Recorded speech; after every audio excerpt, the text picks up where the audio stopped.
Welcome, I'm Geeta Mohan and you're watching World Today. Now the top story, External Affairs Minister S Jaishankar, who is in China, his first visit since the Galwan clashes in the year 2020, raised the Pahalgam terror attack at the Shanghai Cooperation Organization foreign ministers meeting in Tianjin.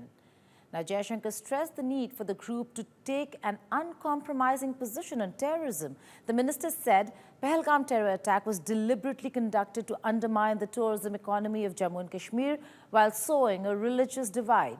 He also further reiterated the UN Security Council statement strongly condemning the attack and underlined the need to hold perpetrators, organizers, financiers and sponsors of this reprehensible act of terrorism accountable and bring them to justice.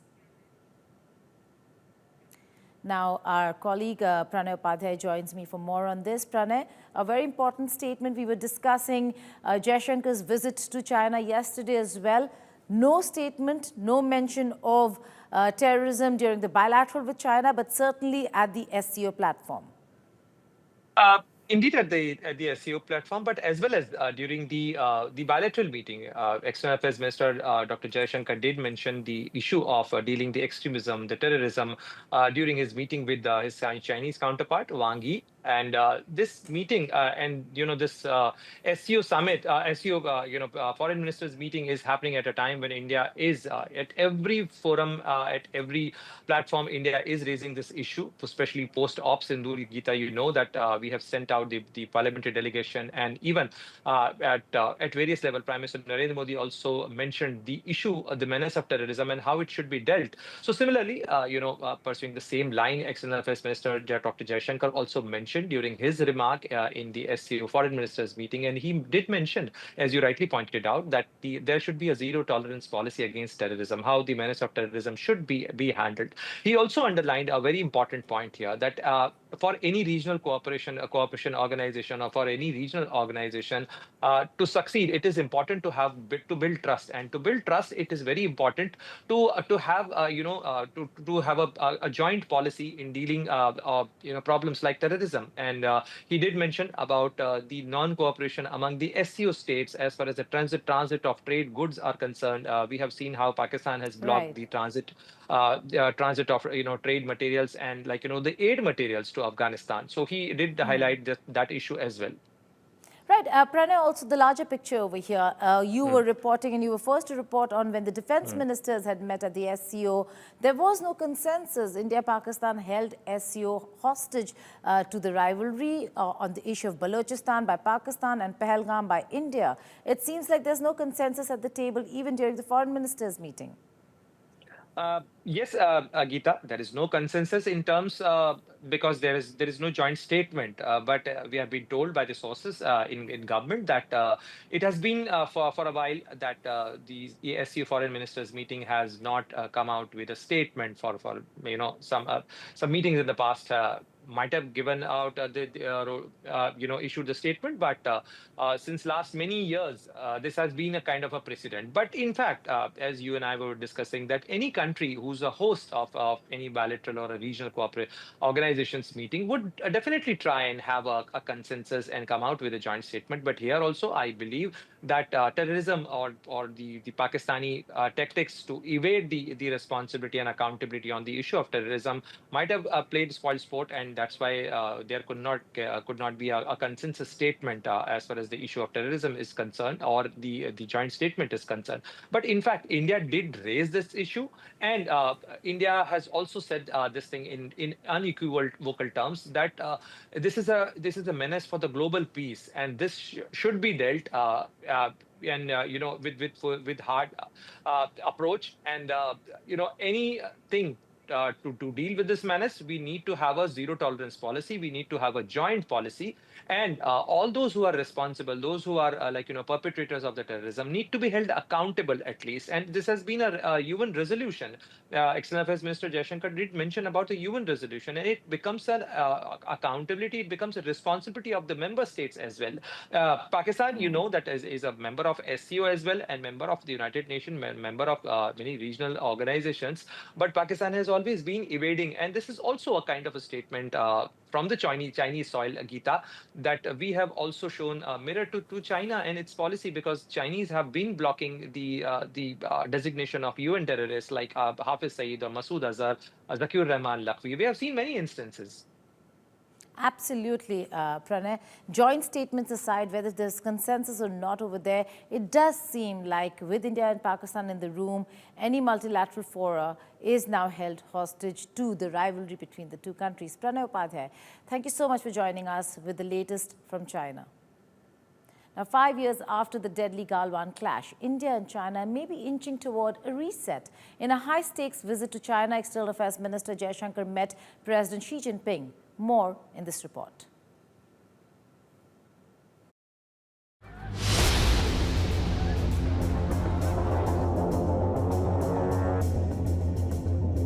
It's been 5 tense years since the Galwan clash.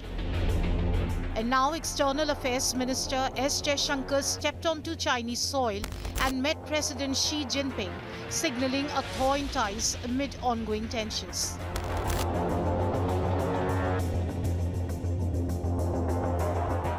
However, Jaishankar wasn't there to just exchange pleasantries. He brought the voice of Prime Minister Modi straight to Xi's doorstep, signaling India's readiness for a reset of bilateral ties.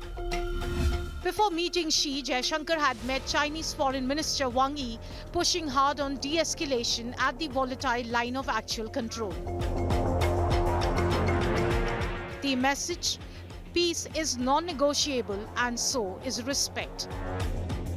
But the real fire was under the surface. India laid bare China's chokehold on rare earth exports, the crucial lifeline for India's booming EV revolution, and how stalled tunnel boring machines and blocked high-tech exports are threatening to stall India's futuristic bullet train dreams. Jaishankar's message was clear and sharp.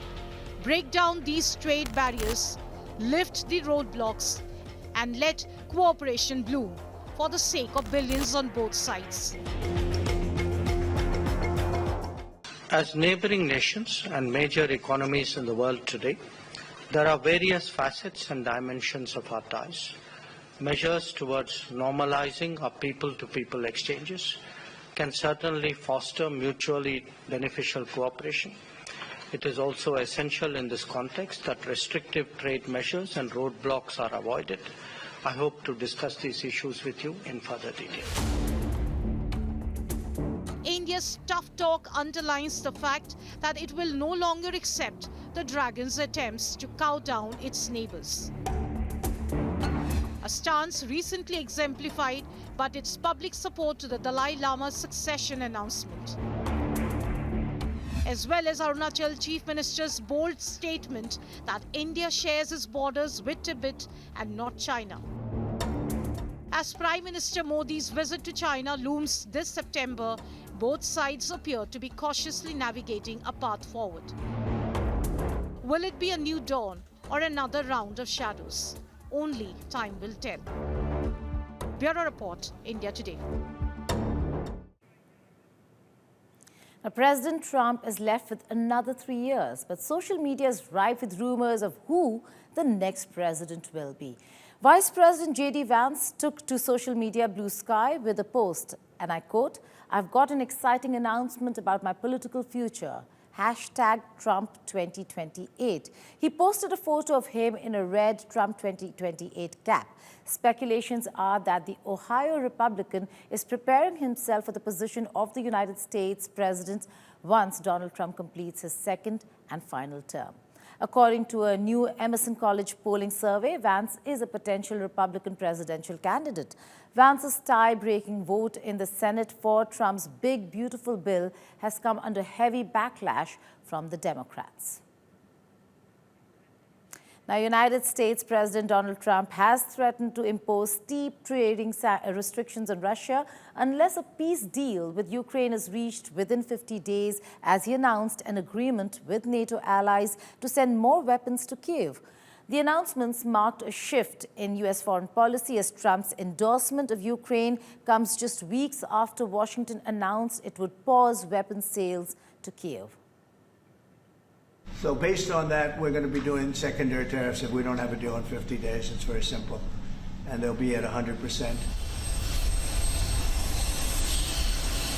US President Donald Trump has issued a stern warning to Russia, threatening sweeping secondary sanctions if Moscow fails to reach a peace agreement with Ukraine within 50 days. One of the proposed measures include a 100% tariff on all countries continuing to trade with Russia. I'm disappointed in President Putin because I thought we would have had a deal 2 months ago, but it doesn't seem to get there. So based on that, we're going to be doing secondary tariffs if we don't have a deal in 50 days. It's very simple. And they'll be at 100%. And that's the way it is. It can be more simple. It's just the way it is. I hope we don't have to do it. You're all dressed up? Yes, I have. In a parallel move, Trump confirmed the United States has signed a new agreement with NATO to boost Ukraine's defenses, including the delivery of US-made Patriot missile systems. Will these be Patriot missiles specifically, or Patriot batteries that you're planning? And Everything. when do you everything. It's everything? Patriots. It's all of them. It's a full complement with the batteries. And when do you expect them to arrive in Ukraine, sir? Well, we're going to have some come very soon, within days, actually. The Patriot missile systems is a long-range, all-altitude, all-weather air defense system to counter tactical ballistic missiles, cruise missiles, and advanced aircraft. This latest announcement follows a brief pause in US arms deliveries to Ukraine, a decision that was reversed by President Trump amid rising tensions between Russia and Ukraine. Ukrainian President Volodymyr Zelensky expressed gratitude for the renewed US support, calling Trump's measures a vital step towards defending Ukrainian lives.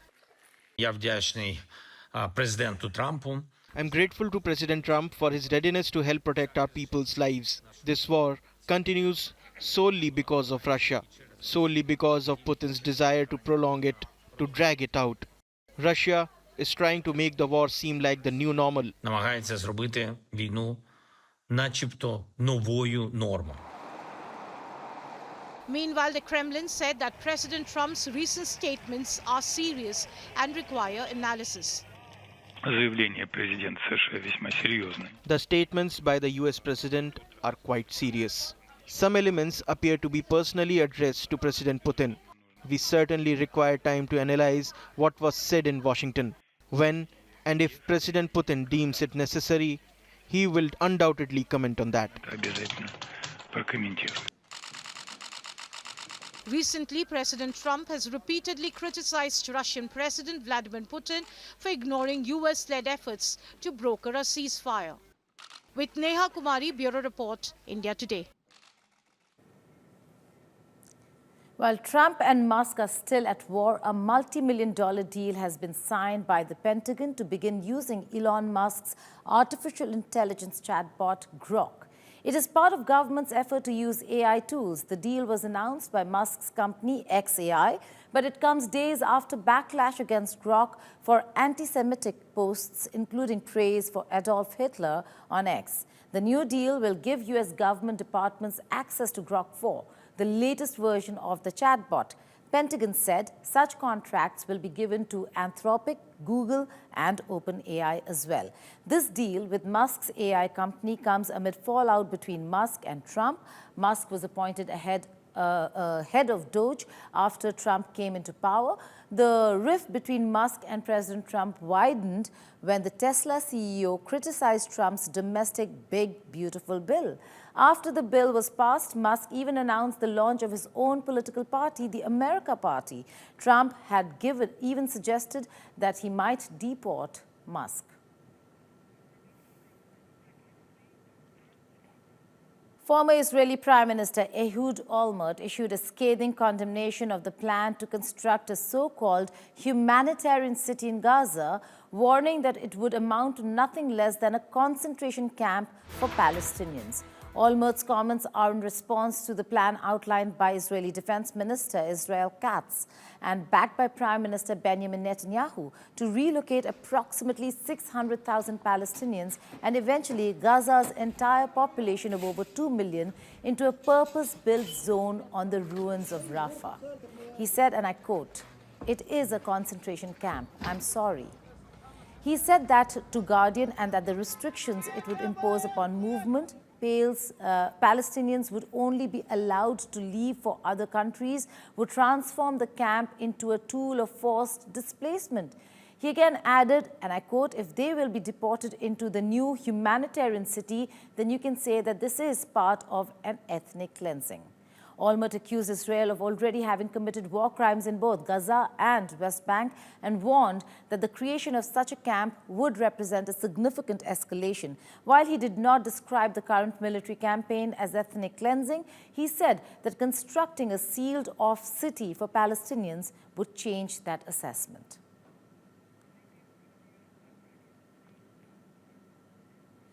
Subway passengers in New York City were left stranded inside carriages after torrential rain caused floodwaters to gush onto platforms. Meanwhile, in New Jersey, Governor Phil Murphy declared a state of emergency as flash floods submerged cars and closed roads. Here's a report. Intense rainfall caused severe flooding in New York, sending water gushing into a subway train platform. An eyewitness video showed floodwaters surging onto the platform of 28th Street Station as passengers watched from inside a train car. The Metropolitan Transportation Authority said New York City subway service was experiencing severe delays due to stations flooding. New Jersey Governor Phil Murphy declared a state of emergency due to flash flooding and heavy rainfall, advising people to stay indoors and avoid unnecessary travel. According to local media, a flash flood warning was in effect in New York City. A flood watch was also issued for much of the tri-state area and was in effect until at least midnight. Bureau Report, India Today. President Donald Trump is not only on the center stage of global politics, but also gained prominence in Cantonese opera.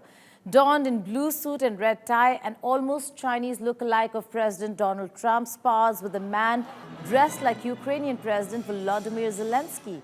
The Trump-themed show first debuted in 2019. Highlights of the show, staged in Hong Kong, included a heated exchange of Trump character with Zelensky.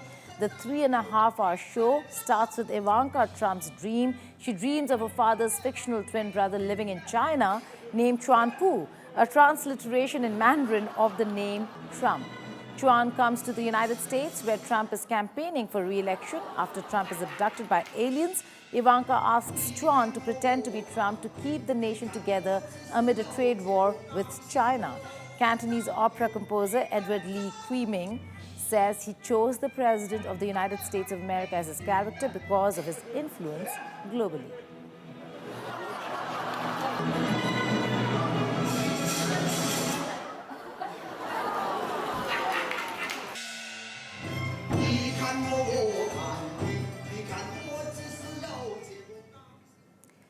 Shubhanshu Shukla is back after a historic mission. The SpaceX Dragon capsule made a perfect splashdown off Florida, marking the end of a near-flawless journey.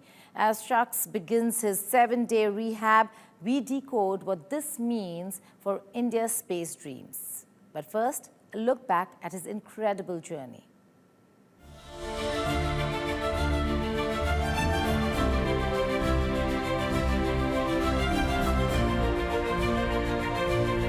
History has just been written in the stars, and its ink is the spirit of India. In a moment that gripped 1 billion hearts, Group Captain Shubhanshu Shukla, India's first astronaut aboard the International Space Station, took his first steps back on Earth.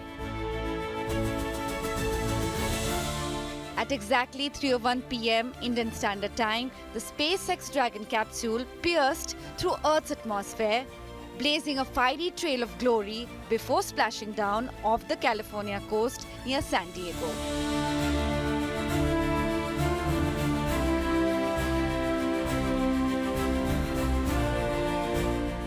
As recovery teams raced to the capsule inside, Shukla and his multinational Axiom 4 crew emerged safe and smiling.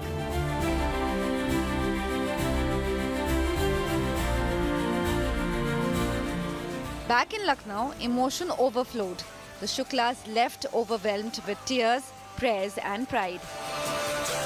Shukla's family experienced a wave of pride, excitement and deep emotion as they waited and celebrated his return from space.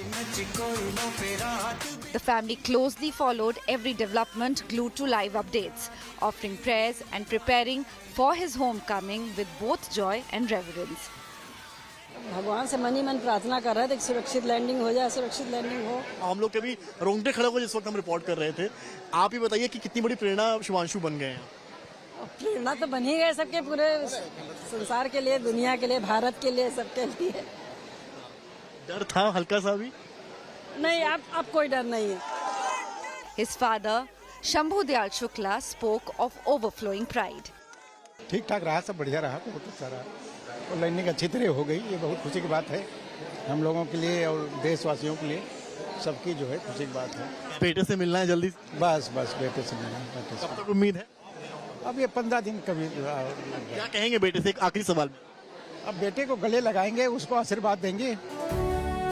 Prime Minister Narendra Modi hailed it a milestone towards Gaganyaan, saying Shubhanshu has inspired a billion's dreams with his courage and pioneering spirit.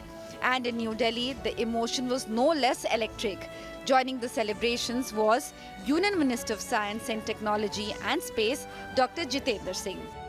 As I said, it's of course a moment of pride for the whole world, but special moment of glory for India, because one of Mother India's son, illustrious sons, is coming back, having performed a successful voyage and having also conducted the first of its kind experiments in the microgravity conditions in the space, which are going to have which have a great bearing on life, on human habitat, human existence, and which are going to be of benefit and utility not only to India but also for the rest of the world. Now, all eyes turn on August 17th as Shubhanshu may return to Delhi, a hero's welcome awaiting a man who has become a symbol of India's celestial rise. The stars are no longer out of reach because one of our own just came back from them. This is not just a return, it is a new beginning for Gaganyaan and for India's boundless space dream. Bureau Report, India Today.